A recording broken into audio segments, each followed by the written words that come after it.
The Galactic Council Chamber was the largest structure ever built by any species in the known universe. It floated in the darkness of space above Prime, a massive station made of crystal and metal that caught the light of 3 distant suns. For 12,000 years, the elder races had gathered here to decide the fate of worlds.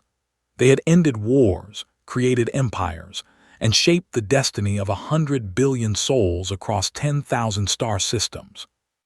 Today, they would make a terrible mistake. High Arbiter of the stood at the center of the chamber, his insect-like body covered in ceremonial armor made from the shells of his ancestors. His compound eyes reflected the faces of the other council members, the crystalline who sparkled like living diamonds, and the gaseous who floated in containment fields like purple clouds with minds of their own. Behind them sat representatives from 47 client species, all watching in respectful silence. At the far end of the chamber, separated from the others by an invisible barrier of contempt, stood the human delegation. Admiral Park kept her face calm as she watched the proceedings. She was 63 years old, with gray hair cut short and eyes that had seen things that would break lesser soldiers. She had commanded ships in the border skirmishes of 2847. She had watched friends die in the outer reach. She had spent her entire adult life preparing for a moment that most humans believed would never come. That moment was now. Beside her stood Ambassador, a man of 70 winters whose gentle appearance hid a mind sharper than any blade. He had served humanity for 40 years, smiling at insults, bowing to creatures who saw him as barely more than an animal, playing the role of the humble primitive with perfect skill. Only knew how much those years had cost him. "The evidence is clear," High Arbiter announced, his mandibles clicking with each word. The translation devices turned his sounds into words that every species could understand. The Terran Collective has violated 17 expansion treaties. They have established unauthorized colonies in the outer reach. They have refused our generous offers to relocate their population to approved zones. Felt her jaw tighten. Generous offers. The Council's idea of generosity was forcing 3 billion humans to abandon their homes and move to a barren moon with barely enough water to survive. Furthermore, continued, our intelligence indicates that the humans have been developing weapons technology beyond their permitted level. This is a direct violation of the primitive species accords. A murmur ran through the chamber. The primitive species accords were laws created by the Council to keep younger races under control. They limited what technology a species could develop, what ships they could build, how far they could travel. The humans had lived under these laws for 300 years, ever since a patrol ship had discovered Earth and decided that humanity was too dangerous to be left alone. Ambassador stepped forward. The invisible barrier shimmered as he approached its edge. "High Arbiter," he said, his voice calm and respectful, "the Terran Collective has always honored its agreements with the Council. The colonies in the outer reach were established in systems that your own surveys marked as uninhabited and unclaimed. We followed the letter of the law." "The spirit of the law is what matters," replied. "You were given one system, and yet you spread like a disease across the galaxy, breeding and building and consuming everything in your path." Watched absorb the insult without reaction. She had seen him do this 1,000 times before, but she also saw something new in his eyes today, a spark of anticipation that had not been there yesterday. "As for the weapon development," continued, "I assure you that any research conducted by Terran scientists falls within the permitted categories. We have nothing to hide." This was, technically, a lie, but it was a lie that told with such conviction that even almost believed it. The Counselor Thresh leaned forward. Her crystalline body chimed as she moved, creating sounds that were almost musical. "Ambassador, we have been patient with your kind. When you first appeared on the galactic stage, many of us argued for your immediate extinction. We chose mercy instead. We gave you protection, guidance, a place in our civilization." A cage said, speaking for the first time, You gave us a cage." Silence fell across the chamber. Humans did not speak in council sessions unless spoken to. It was one of 1,000 small rules designed to remind them of their place. Turned his compound eyes toward her. "Admiral Park, you forget yourself." "No," replied. "I remember everything. I remember the patrol ships that appeared in Earth's orbit 300 years ago. I remember the ultimatum, join the Council as a client species or be destroyed. I remember my grandmother telling me stories about the sky going dark with alien vessels and the fear that gripped every human heart." She stepped forward past, until she was pressing against the invisible barrier. "I remember being told that we were primitives, that we needed supervision, that we could not be trusted with our own destiny. I remember every insult, every restriction, every time we were reminded that we exist only because the Council allows it." Made a sound that might have been laughter. "And what will you do about it, human? Your species has fewer than 300 ships. Your weapons are centuries behind ours. You exist at our pleasure." "Exactly," said. "We exist at your pleasure. We have always existed at your pleasure. And you have never once asked yourself why we accepted that arrangement." For the first time, something like uncertainty flickered across features. The counselor, a swirling mass of purple gas named, spoke through its containment field. "This is pointless theater. The decision has already been made. The council will vote." Nodded and raised one of his 4 arms. "Very well. The motion before us is a declaration of war against the Terran Collective. All in favor." Every hand, tentacle, and appendage in the council section rose. "The motion carries unanimously," announced. "The Terran Collective is hereby declared an enemy of galactic civilization. Their fleets will be destroyed. Their colonies will be occupied. They will be placed under permanent military governance. Any resistance will be met with overwhelming force." He looked directly at, triumph gleaming in his compound eyes. "You have 3 standard days to surrender your vessels and recall your colonists. After that, we will show you the true meaning of power." The chamber erupted in sounds of approval from the various species. 47 client races celebrated the coming destruction of humanity. 3 elder races congratulated themselves on finally solving the human problem. In the midst of all this noise, Ambassador smiled. It was a small smile, barely visible, but saw it and it made him pause. "You find something amusing, Ambassador?" Nodded slowly. "I find many things amusing, High Arbiter. Your assumptions, your arrogance, your absolute certainty that you understand what humanity is capable of." He reached into his pocket and pulled out a small device, a simple communicator that every diplomat carried. "For 300 years, we have watched and waited. We have smiled at your insults. We have bowed to your demands. We have played the role of the primitive species so perfectly that you never once questioned it." He pressed a single button. "But now, High Arbiter, the waiting is over." Above Prime, the sky began to change. The first ship appeared without warning. One moment, there was nothing but empty space above Prime. The next moment, a massive vessel tore through the fabric of reality itself, emerging from a fold in space-time that the Council's scientists had always claimed was impossible. The ship was enormous. It dwarfed the Council's largest battlecruisers the way a mountain dwarfs a stone.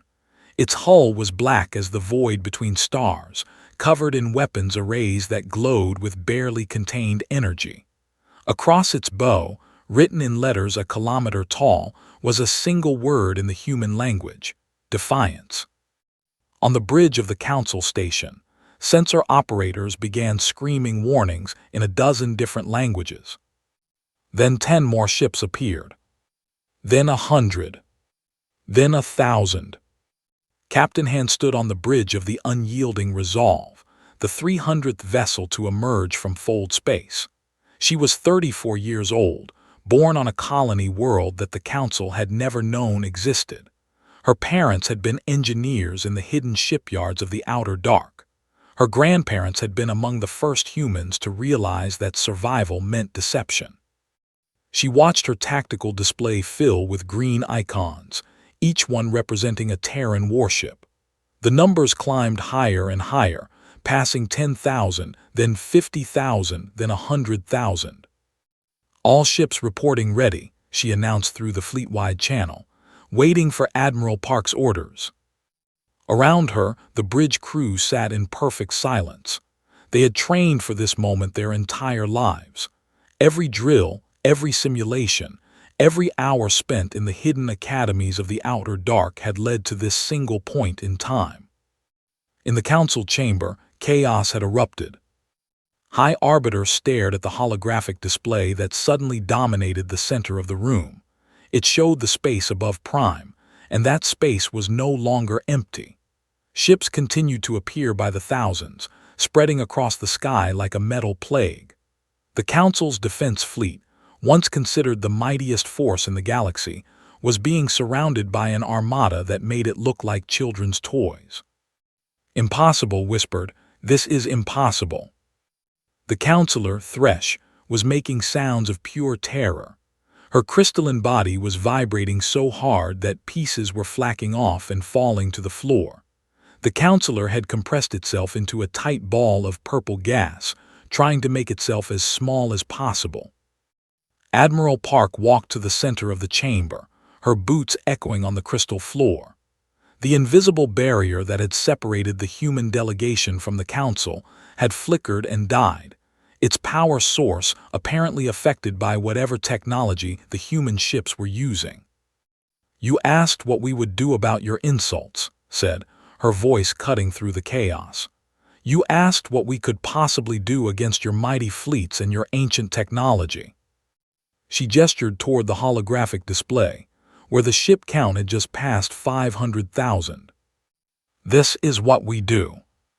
Commander Lee stood on the bridge of the Silent Thunder, watching the final ships emerge from Fold Space. He was 51 years old, a veteran of the secret fleet for over 30 years. He remembered the day his father had first shown him the hidden shipyards, vast construction facilities carved into asteroids in systems so remote that no council patrol had ever found them.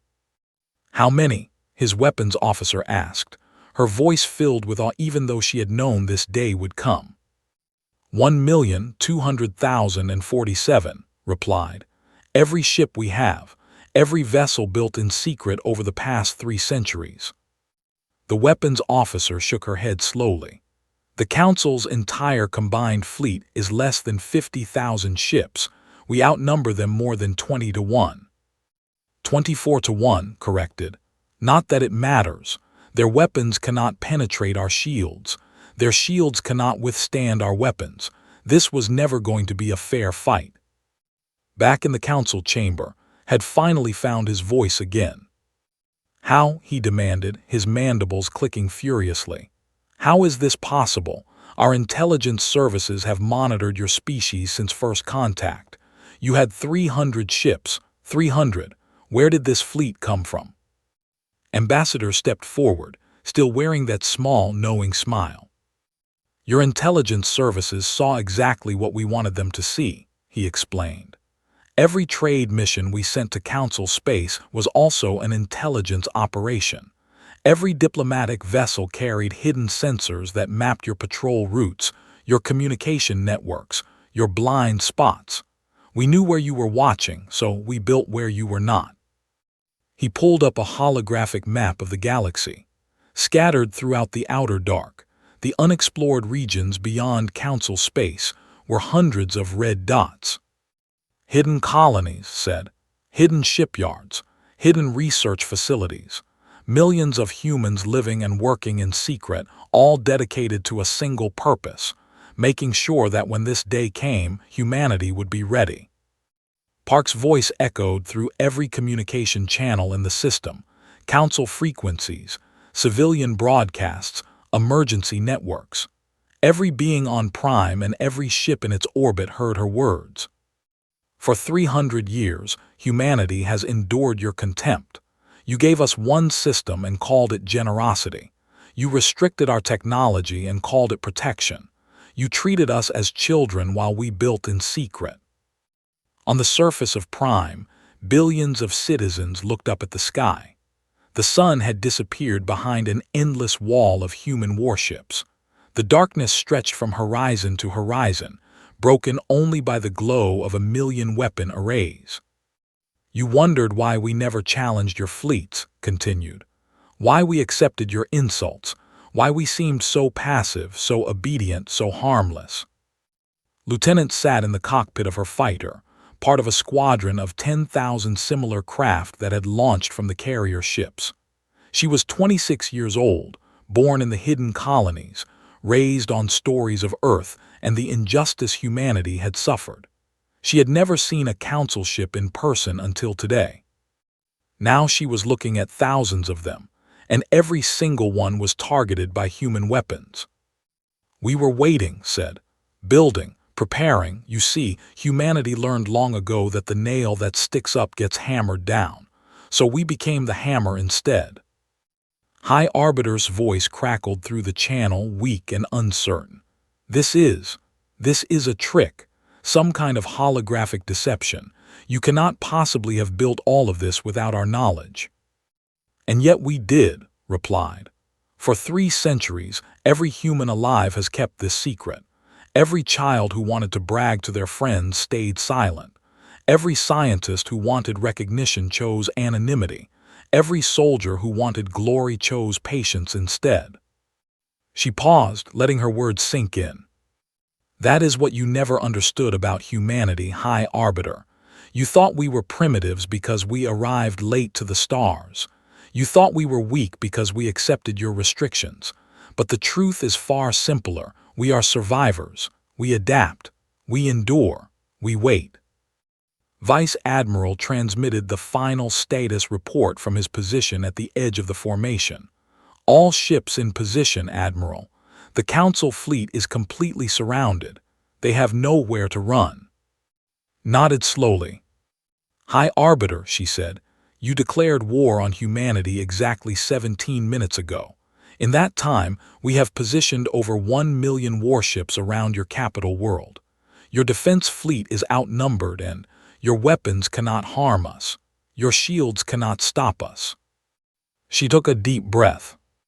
You have 2 choices.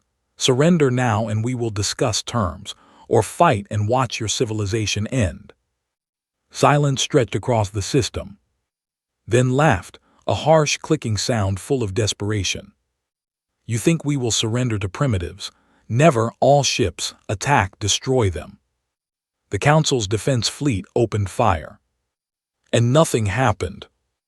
Their weapons splashed harmlessly against human shields. Their missiles detonated without effect. Their most powerful beams were absorbed like raindrops falling into an ocean. Watched it all with something like pity in her eyes. Wrong choice, she said quietly, but not unexpected. She raised her hand. All ships, execute Operation Sunrise. 1 million human warships moved as one. The Council had expected destruction. They had expected fire raining from the sky, cities reduced to ash, billions of lives ending in screaming agony. For 12,000 years, that was how wars had been fought among the stars. The strong destroyed the weak. The victor took everything and the loser lost everything. What they got instead was something far more terrifying. Lieutenant guided her fighter through the gaps between Council battle cruisers, her targeting system painting each vessel with surgical precision. Behind her, 9,000 pilots did the same thing, weaving through the enemy formation like water through stones. Target the engine cores, her squadron leader ordered. Disable, don't destroy, remember your training. Fired her weapons, not at the bridge, not at the life support systems, not at the reactor. She fired at the exact point where the engine housing connected to the main hull, a shot so precise that it required years of training to execute. The Council battlecruiser shuddered. Its engines went dark, but its lights stayed on. Its life support kept running. Its crew remained alive. Across the battle space, the same scene repeated itself 1,000 times over. Human ships did not destroy their enemies, they crippled them with impossible precision. Engine cores were surgically removed. Weapons systems were rendered useless. Communication arrays were severed, but crew quarters remained untouched. Medical bays kept functioning. Escape pods stayed intact. Captain Han watched the tactical display from the bridge of the unyielding Resolve. Green icons representing disabled council ships were appearing everywhere. Not a single red icon marked a destroyed vessel. "Casualty report," she ordered. "Council casualties, 0 confirmed deaths," her tactical officer replied. "Multiple injuries from secondary explosions but no fatalities. Human casualties, 0. Allowed herself a small smile. They had trained for this for decades. Every simulation, every drill, every exercise had focused on one impossible goal: winning a war without killing anyone. On the surface of Prime, citizens watched in confusion as human descended through the atmosphere. They had expected invasion forces, death squads, armies of vengeful humans eager to repay centuries of humiliation. Instead, they landed in open areas away from population centers. Soldiers emerged, but they did not fire their weapons. They set up communication equipment and broadcast a simple message in every language on the planet. "Citizens of Prime, this is General of the Terran Collective. We are not here to harm you. Please remain calm and stay in your homes. The conflict will be over soon." General was 60 years old, with a weathered face that showed every year of his long military career. He had spent 40 years preparing for this moment, training soldiers not just to fight, but to show restraint, to demonstrate something that the galaxy had never seen before. He led his Marines into the council chamber, where High Arbiter and the other council members sat in stunned silence. Their guards had been disarmed without a single shot being fired. Their defensive systems had been neutralized before they even knew humans had entered the building. Removed his helmet. His eyes were kind, an unexpected trait in a conqueror. "High Arbiter," he said, his voice calm and respectful, "the war is over. Your fleet has been disabled. Your defenses have been neutralized. Your capital is under our control." Stared at him with compound eyes that held no understanding. "Why?" he asked. "Why are we still alive?" Pulled up a chair and sat down across from the council members. Not above them, not below them, across from them as an equal. "Because killing you was never the point," he said. "Because revenge was never our goal. Because 3 centuries of patience would mean nothing if we became the monsters you always believed us to be." The counselor, Thresh, had stopped trembling. Her crystalline form was still damaged from her earlier terror, but she found the courage to speak. "I don't understand. You have the power to destroy us completely. Why show mercy? What could you possibly gain?" Admiral Park entered the chamber, her boots echoing on the crystal floor.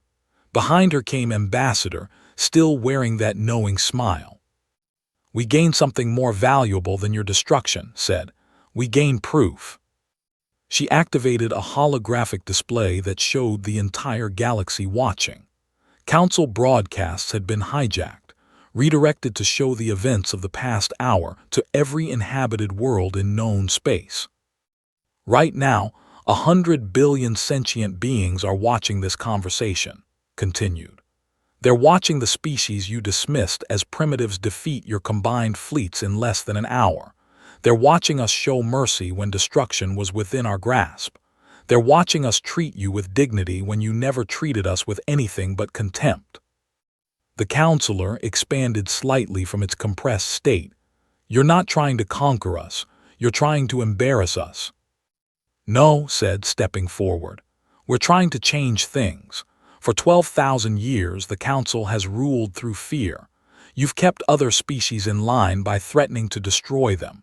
You've maintained order by being the biggest, most dangerous force in the galaxy." He gestured toward the disabled Council fleet, visible through the chamber's windows. But fear only works when people believe you're the strongest. Today, every species in the galaxy has learned the truth. The Council is not the strongest. The Council is not invincible. The Council can be defeated. Made a sound that might have been despair. You've destroyed us. Even without firing a single fatal shot, you've destroyed everything we built. No, General replied. We've given everyone a choice. The 47 client species who cheered when you declared war on us, they're watching now. They're seeing that there's another way. That power doesn't have to mean destruction. That strength can be paired with mercy. Commander Lee's voice came through on's communicator. Admiral, we're receiving surrender signals from the remaining Council vessels. They're asking for terms. Grant them safe passage to designated holding areas, ordered. Full medical support for any injured crew. No prisoners, guests who are free to leave once we've established stable communications. Heard this and shook his head slowly. You're treating our defeated soldiers better than we would have treated yours. Yes, said simply, that's the point. She sat down across from him, her face serious but not cruel. High Arbiter, humanity doesn't want to rule the galaxy. We don't want revenge. We don't want your territory or your resources or your submission. We want something much simpler than that. What? Asked. What could you possibly want after everything we've done to you? A seat at the table, replied. A voice. The right to exist without your permission. The right to explore, to grow, to make our own choices and our own mistakes. You could have given us that 300 years ago. You chose fear instead. You chose control. You chose to treat us as pets who needed to be managed rather than people who deserved respect.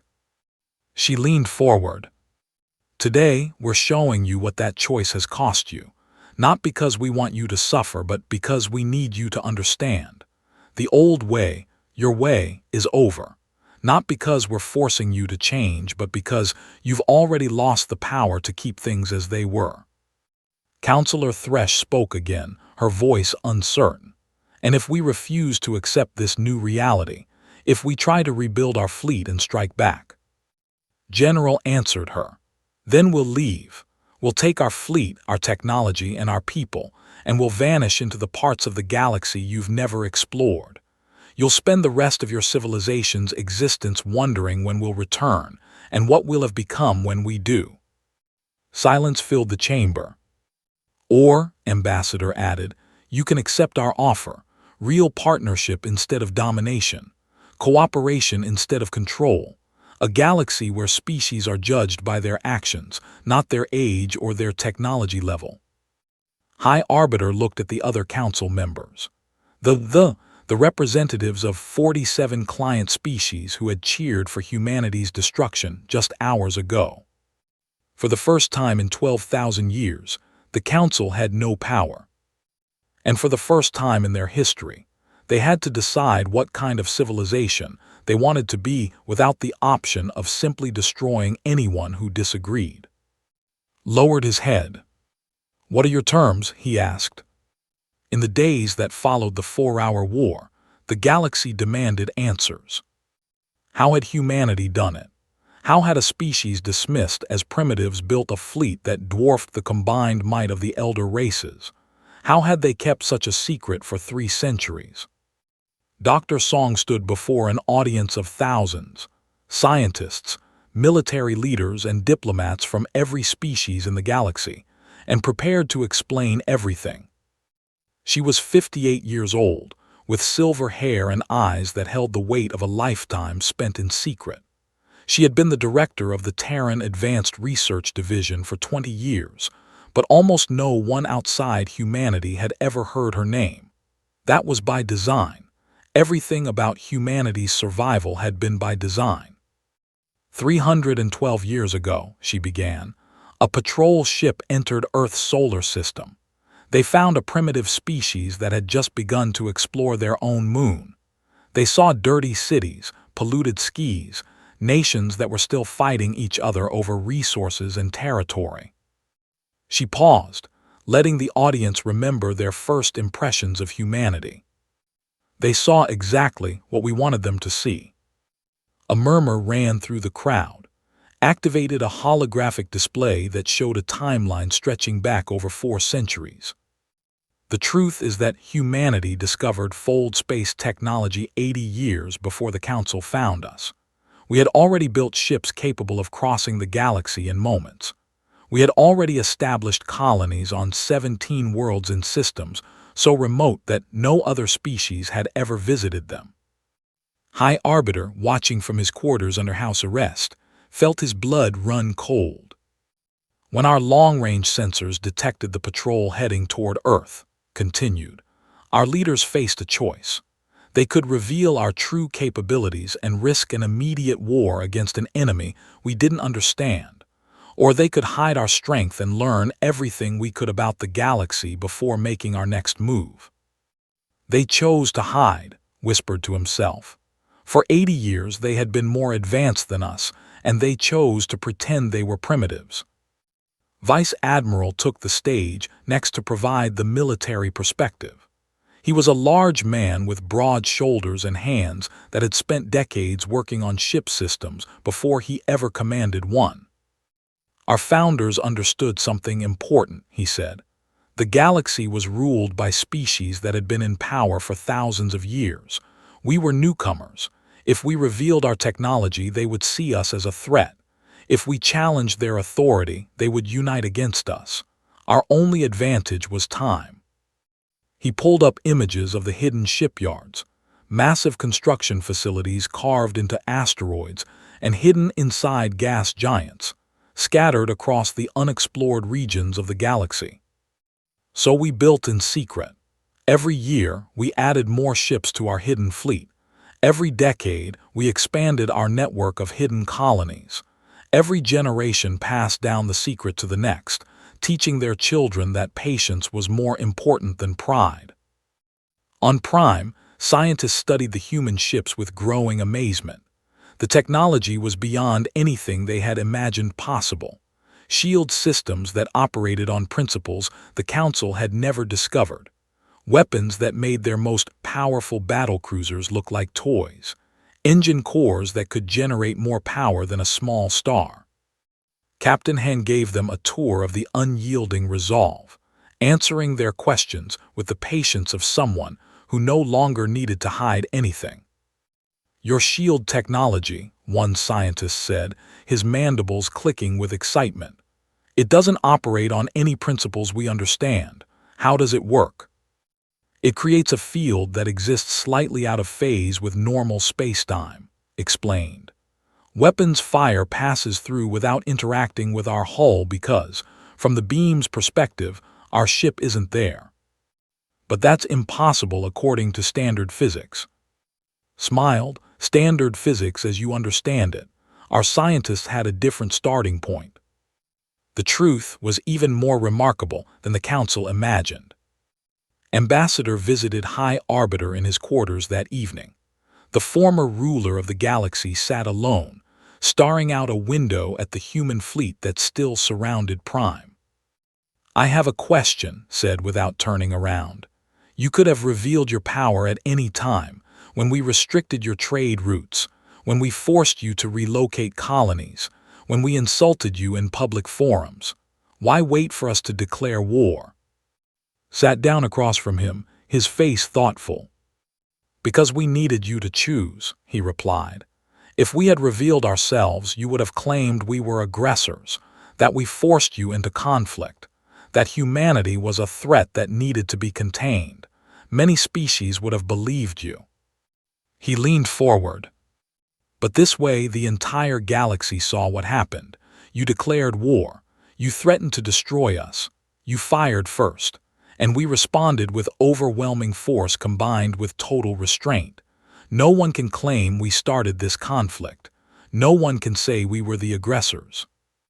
Turn to face him. That's why you waited for us to attack, so the galaxy would know you were defending yourselves. Partly admitted, but there's another reason. What? We needed to know if you could change. Made a confused sound. What do you mean? stood and walked to the window, looking out at the endless array of human ships. For 300 years we watched you. We studied your history, your culture, your decision-making patterns. We learned everything we could about how the Council operates, how its members think, what motivates them. He turned back to face. We saw that you weren't evil. You were afraid. 12,000 years of power had made you terrified of losing it. You controlled other species not because you enjoyed cruelty, but because you couldn't imagine any other way to maintain order. Fear was all you knew. Was silent for a long moment. You're saying we treated you poorly because we were afraid of you. We're saying you treated everyone poorly because you were afraid of the galaxy, corrected. Every species that rose to challenge you was destroyed. Every new technology was suppressed. Every voice of dissent was silenced. You built a civilization based on control because you couldn't trust anyone, not even yourselves. Dr. Song was still speaking to the assembled scientists, explaining the final piece of the puzzle. The most important secret we kept, she said, was not our technology or our fleet, it was our unity. She displayed images of the hidden colonies, worlds where humans had built new civilizations far from Council oversight. Different cultures, different languages, different beliefs, but all of them shared one thing, the knowledge that their survival depended on keeping the secret. For 3 centuries, not a single human betrayed us. Not one. Scientists who could have become famous stayed anonymous. Soldiers who could have become heroes stayed hidden. Leaders who could have claimed power stayed humble. She looked out at the audience, her eyes meeting the gazes of beings from dozens of different species. Do you understand how remarkable that is? Millions of people, across hundreds of worlds, keeping the same secret for 300 years. Children growing up knowing they could never tell their friends the truth. Families living double lives, pretending to be primitive while building the fleet that would save their species. General added the final thought. You asked how we did it, how we built all of this in secret. The answer is simple. We trusted each other. We trusted that every human understood what was at stake. We trusted that the secret was more important than any individual ambition or desire for recognition. He looked directly at the council members in the audience. And that trust, that ability to work together for a goal larger than ourselves, is something your civilization has never understood. You rule through fear because you cannot imagine ruling through trust. You control through force because you cannot imagine cooperation without coercion. High Arbiter, watching from his quarters, finally understood. Humanity had not won because of their ships or their weapons or their technology. They had won because they were capable of something the Council could never achieve: perfect, voluntary unity in pursuit of a common goal. And that was far more terrifying than any weapon. What happens now? Asked Ambassador. Now, replied, we find out if you can learn to be different, if you can build a civilization based on something other than fear. And if we can't, smiled, a gentle expression that held neither triumph nor malice. Then we'll still be here, watching, waiting, hoping you'll surprise us. He stood to leave. We're very good at waiting, High Arbiter. We've had 300 years of practice. 1 year had passed since the 4-hour war. The galaxy was not the same place it had been before. Old certainties had crumbled. Ancient powers had been humbled. And in the council chamber above Prime, a new voice was about to speak for the first time. Counselor stood at the podium where only elder races had stood for 12,000 years. She was 45 years old, with calm eyes and steady hands that had spent decades working as a diplomat in the hidden colonies. She had never expected to stand here. None of her people had. But history had other plans. The motion before us, she announced, her voice carrying to every corner of the vast chamber, is the Universal Rights Accord. It establishes that no species, regardless of age, origin, or technological level, may be the right to self-determination. The chamber was full. Representatives from over 60 species occupied seats that had once been reserved only for council members and their chosen clients. The old hierarchy had been dismantled, piece by piece, over the past 12 months. In its place, something new was being built. High Arbiter, no longer High Arbiter, just now watched from an observer's seat. He had resigned his position 3 months ago, unable to adapt to a galaxy where his species was no longer supreme. But he came to watch the votes anyway, trying to understand the new order that humanity had created.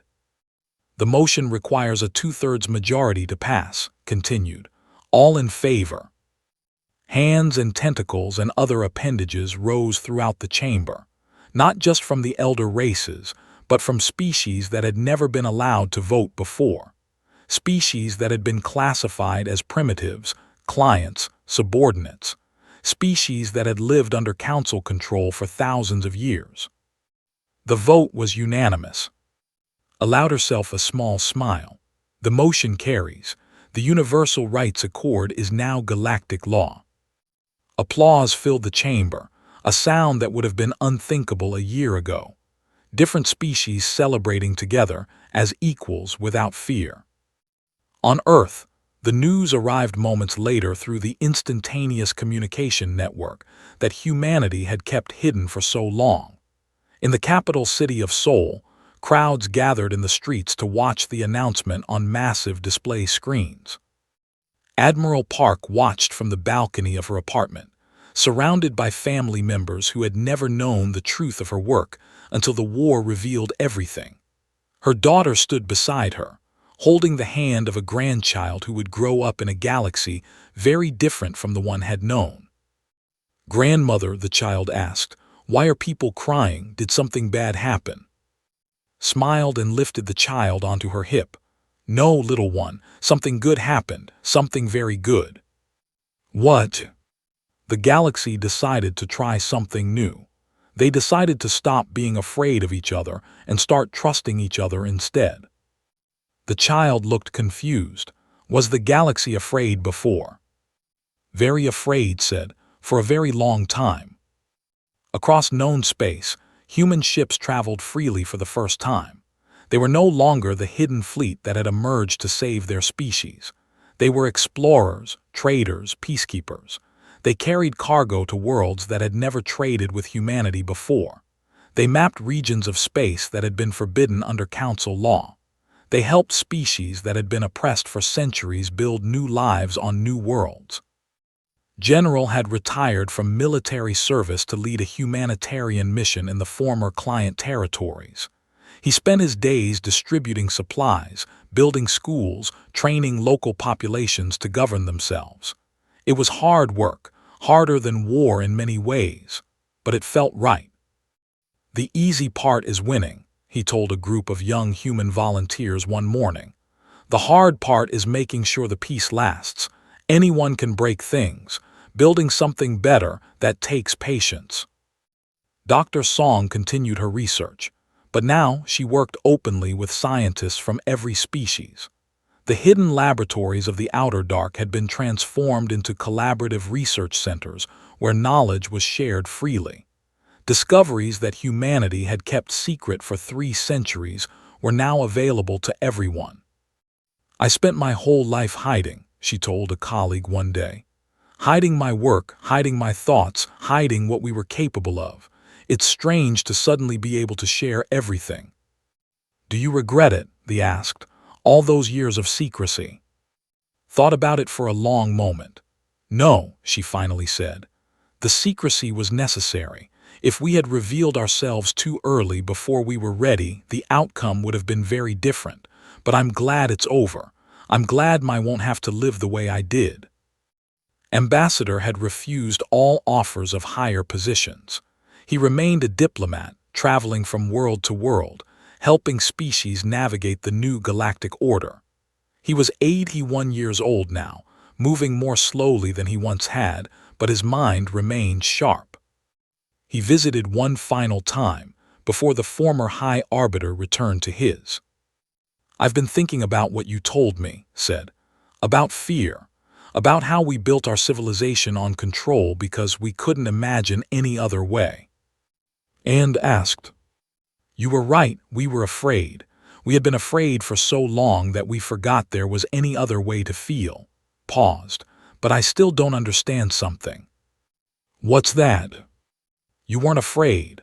For 300 years you knew that at any moment we might discover your secret. We might attack your hidden colonies, destroy your fleet before it was ready, wipe out your species entirely. How did you keep going? How did you not collapse under that fear?" Smiled, the same gentle smile that had confused a year ago in his quarters. "We were afraid," he admitted. "Every day for 3 centuries, every human who kept the secret lived with fear. We worried about discovery. We worried about betrayal. We worried that all our preparations would be for nothing." "Then how?" "We had something stronger than fear," said. "We had hope. We believed that if we were patient enough, careful enough, brave enough, we could build a future where our children would never have to be afraid again. That hope was stronger than any fear." 6 months later, Admiral Park retired to a quiet colony on the edge of explored space. She had spent her entire adult life preparing for a war that lasted 4 hours. Now she wanted peace. She bought a small house with a garden, something she had dreamed about during decades of service. She planted flowers and vegetables, learning skills she had never had time for before. She watched sunsets and read books and welcomed visitors who wanted to hear her stories. Her grandson visited her one evening with questions about the war. He was 18 years old, born after the Revelation, part of the first generation to grow up without the burden of the great secret. "Grandmother," he asked, sitting beside her in the garden, "were you ever afraid? When you faced the council, knowing what was about to happen?" Looked up at the sky, where distant stars were beginning to appear in the darkening blue. "I was terrified," she admitted. "I had prepared for that moment my entire life, but when it finally came, I felt fear like I had never felt before. Fear that something would go wrong. Fear that our ships wouldn't be enough. Fear that I would fail everyone who had sacrificed so much to give us a chance." "But you did it anyway." "Yes, because the alternative was worse. Because surrender meant the end of everything we had worked for. Because millions of people were counting on me to be brave even when I wanted to run away." She paused. "That's what courage is, not the absence of fear but the choice to act despite it." Sat with her in comfortable silence for a while, watching the last light fade from the sky. "What do you think the galaxy will be like in another 100 years?" he finally asked. Considered the question carefully. "I don't know," she said, "and that's the beautiful part. For 3 centuries we planned every detail of our survival. We knew what we were building toward. But now, for the first time, humanity's future is truly open. We can be whatever we choose to be." "Does that scare you?" Smiled and patted her grandson's hand. "A little," she admitted, "but it also gives me hope. Because if we could build all of this in secret, imagine what we can build in the open. Imagine what we can achieve when we don't have to hide anymore." She looked up at the stars, stars that now belong to everyone. The council ruled through fear for 12,000 years. They believed that was the only way to maintain order. But we've shown the galaxy something different. We've shown them that trust and cooperation and patience can build something stronger than fear ever could. Followed her gaze upward. "And the million dreadnoughts," he asked, "what happens to them?" "They're still there," said, "hidden away in the shipyards where they were built, watching, waiting, not because we want to use them, but because we learned long ago that peace is only possible when you're strong enough to defend it." She smiled at the darkness gathering above them. Humanity spent 300 years learning to wait, to be patient, to prepare for a moment that might never come. She took a deep breath of the cool evening air. Now we have all the time in the universe to discover who we can become. Somewhere in the depth of space, a million ships slept, and humanity, patient as ever, looked toward tomorrow.